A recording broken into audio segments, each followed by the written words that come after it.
What's good, YouTube? So I decided to take every character in Valorant and find their perfect anime character. What do I mean by perfect anime character? By perfect, I mean their soul is pretty much the same. They have maybe the same abilities, same personality. You could see the clear similarities in those two characters. And if they traded universes along their storyline, it would still kind of make sense. So without further ado, let's get right into this video.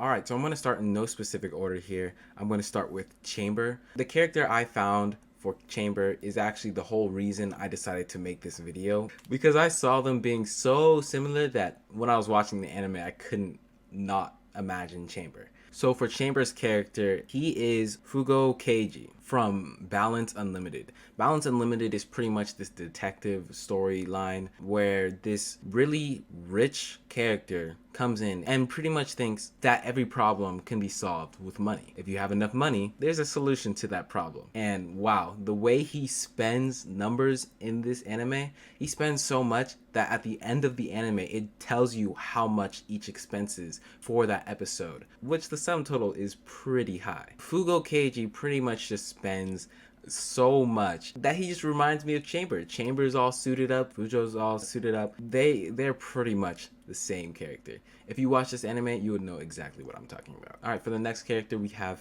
Phoenix. Phoenix is kind of hard. I don't really think I see that many characters with like the same attitude as Phoenix or personality, but for Phoenix I'm choosing Ishkan from SAO. He appears in the War in the Underground and Alicization. If you watch that far into SAO, you know exactly what I'm talking about. He probably has the best warm-up sequence I've ever seen in anime. He's so fresh and he has flame abilities. So, I mean, it kind of matches. He also is pretty confident in his own abilities, or maybe even a little too overconfident, and he ends up meeting his matchup in the War in the Underground. And I really see the similarities with him and Phoenix, mainly in their overconfidence, flame abilities, and style. I think that they can kind of switch up a little. For the next character, we have Reina. To me, Reina is Esdeath from Akame ga Kill. If you've watched Akame ga Kill, you know that Esdeath is pretty much the main villain, or a captain, a part of the main villain squad, and she is pretty dominant. She feels a need to be dominant and win. Combat is pretty much her whole personality. She kind of switches up, has like a bright side. We see Esdeath's bright lover side when she meets the main character, but for the most part, she's just this dominant, feared person with abilities, and that is exactly how I see Reina in Valorant. From most of the lore, her being dominant in the future timeline, and in the most recent cinematic, her being dominant in how she fights. I could totally see the similarities between Esdeath and Reina. For the next character, we have Neon. For Neon, I chose Chol Soran from The Outcast. If you've seen The Outcast and you're like me, then you probably think it's an amazing anime. But pretty much Chol Soran is the MC, and he is kind of goofy, pretty goofy. I see both him and Neon being goofy, because they are kind of goofy at points, but the main similarity is they could also get serious really quick, and when they get serious, it's pretty much just lightning and quick combat, which also describes how they both fight. Chosoran in the anime, he pretty much holds back all the time. He doesn't want people to see his true strength, true abilities until like he really needs to secure the win. I see Neon doing the exact same thing, especially how she also claims she was holding back in the new cinematic. For the next character, we have Breach. Breach is someone who just goes in there, gets the job done, but he also is someone who wanted robotic upgrades on his body. I'm comparing him to Frankie from One Piece, mainly because of the robotic upgrades and how strong they are. In Breach's description, he's someone who just goes in, gets the job done. So we haven't had a cinematic on him, and he definitely isn't as goofy as Frankie, but I see him as both going the mechanical route and getting that mechanical upgrade as kind of being similar characters. The next character we have Reyes. Reyes has a huge love of explosions, so I chose Megumin from Konosuba. If you've watched Konosuba, you'd know that Megumin loves her explosions, and Reyes also has quite a few voice lines about her grenades, explosions, boom, yada yada. Only difference in between the two characters is that Megumin doesn't have this mechanic side to her, but I do think if she was transported into the real world, she'd still want to pursue explosions and explosive technology as much as Reyes does. So I'm gonna have to say that Reyes kind of fits along with Megumin. The next character we have Sage. Sage to me is Recovery Girl from My Hero Academia. Pretty much is just this person who's a part of a bigger organization. Not exactly the leader, but definitely helps with recovery and probably has fought in her prime. I do think Recovery Girl Prime is probably more comparable to Sage. But I mean, if Sage got old, I think she would be exactly like Recovery Girl. She cares about the people that she's healing and doesn't want to actually see them get hurt, but will heal them nonetheless. Skye is the next character. In Skye, we have Hashibita Inosuke from Demon Slayer. I think she's more like Inosuke because of her beast abilities and also how they both live off the land pretty much. Inosuke was mostly in the wilderness and he acts pretty much just like a beast. Grew up with boars or something, I don't know. Skye also loves the land and likewise I'm pretty sure she lived off the land. In a world full of radiant abilities and also in a world full of different breathing techniques, they both have a beast style, which kind of matches enough for me. The next character is Viper. Viper more reminds me of Caesar from One Piece. Caesar, at least before he got caught, because after he gets caught, he pretty much just acts super goofy, which is not something I see Viper doing. Viper isn't really a goofy character,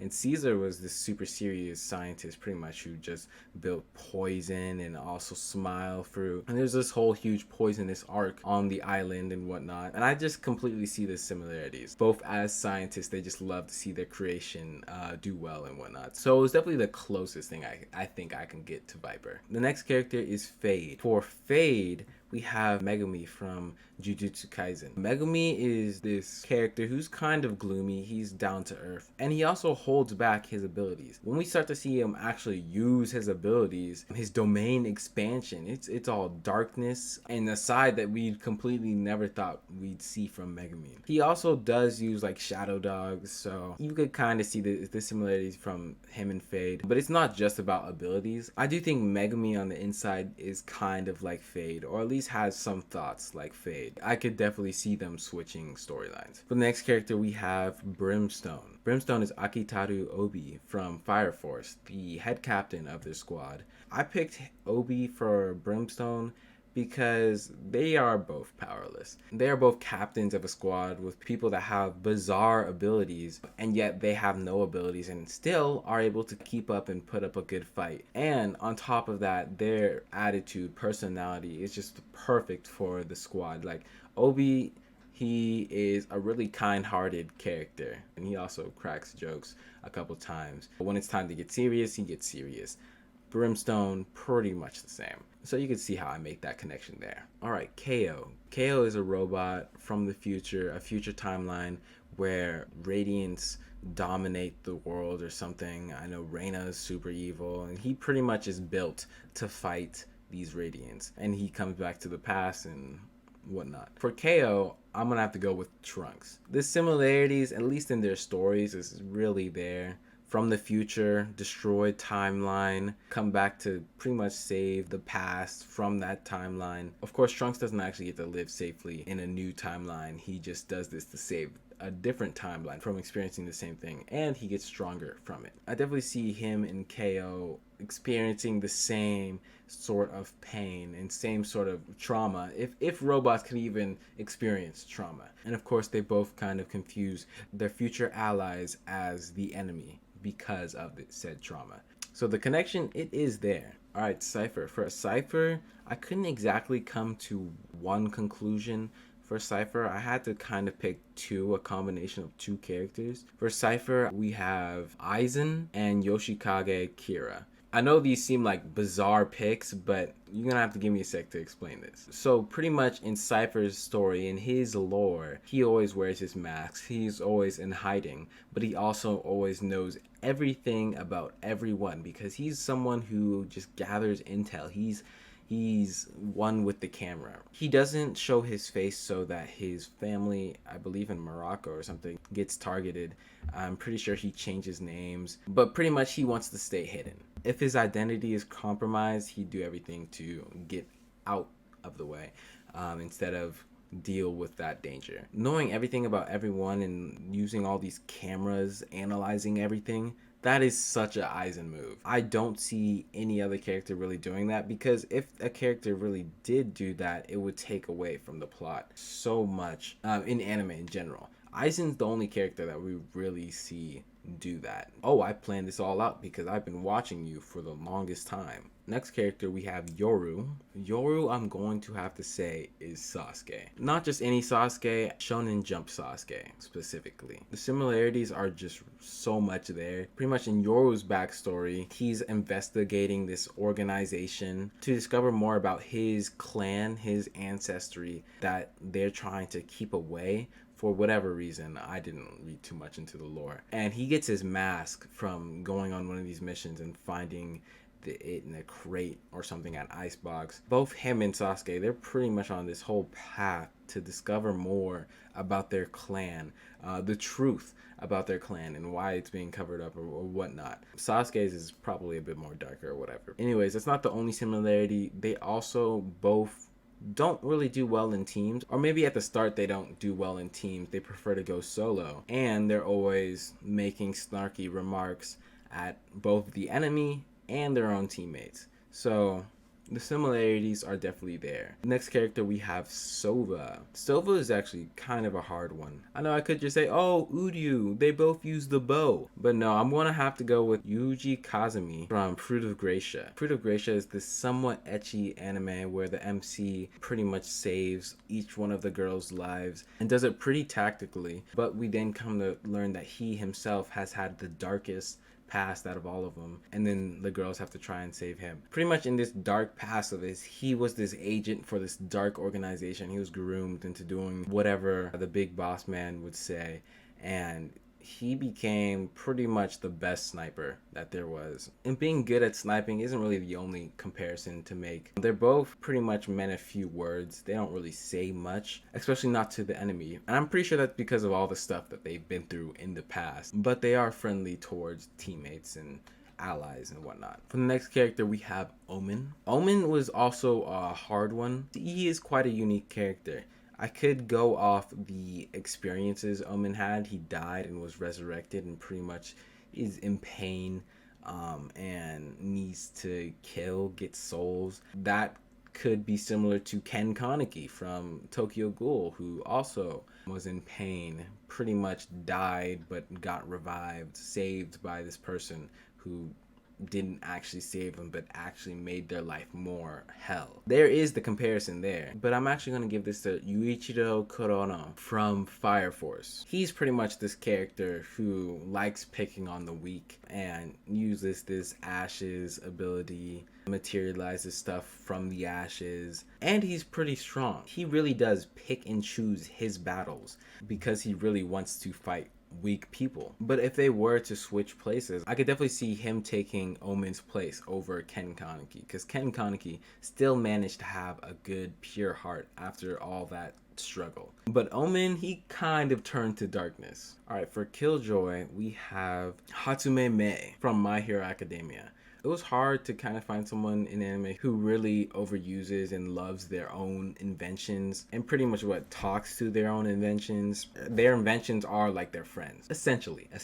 This character does have a lot of inventions, forces these inventions onto other people, or not force, but definitely offers. And some of the inventions aren't that great, have some explosions or whatnot, but for the most part they do make pretty good inventions that other characters can get a good use out of. I think that inventor spirit is why Mei is Killjoy. Alright, now we have Jett. Jett also is kind of a hard one. I want to say Ezra, the Scarlet Ezra from fairy tale, but I don't really know. I mean, they're both strong forces, ones to be reckoned with, but I also think that Ezra has like this really strong, like down to earth personality. Like she has to be the strong one out of the group. She acts strong and independent so that she can protect everyone else. I don't think that Jett has that as much. So instead, I'm going to have to give it to Ryuko Matoi from Kill la Kill. Ryuko is definitely hot-headed at sometimes, but she also just keeps moving forward to her goal. And when everyone else is kind of just like not doing anything or letting the system be corrupt, she is trying to figure out the truth and fight through everyone to learn it. She's pretty strong, quick-witted, and I could definitely see a switch in characters for both of them. Alright, for the last character, we have Astra. Astra is the hardest character out of this entire list because no character from anime is like Astra, at least that I could remember or know of. Astra truly is one of a kind. From what I know of from her lore, she's pretty much a part of this huge group across the cosmos that helps protect the universe, and she also joins Valorant because she wants to side with the morally good guys. So she is definitely morally good and kind-hearted, but she also cracks jokes all the time. Doesn't always call people by their name, but instead calls them by their country of origin. And she also gives inspiration and advice all the time, and we could hear that in most of her voice lines. To me, there's no character in anime that's kind of like this. Even if I compare two characters, I wouldn't really be able to fit this persona. So the closest I'm going to come to this is Mob from Mob Psycho. I think that while he is pretty strong, he also is very kind-hearted, and he is smart. He is a smart character, smart enough to make his own decisions and follow his own heart. While he is a great character and a great person to take place for Astra, I also don't think this is the right choice. But maybe you guys can help me out with this. If you guys know a better character in anime that best describes Astra, name them in the comments and maybe we'll find that right character for Astra. Anyways, I hope you guys enjoyed the video. If you did, be sure to leave a like and sub to the channel to stay updated on future content. And with that, I'll see you guys in the next one.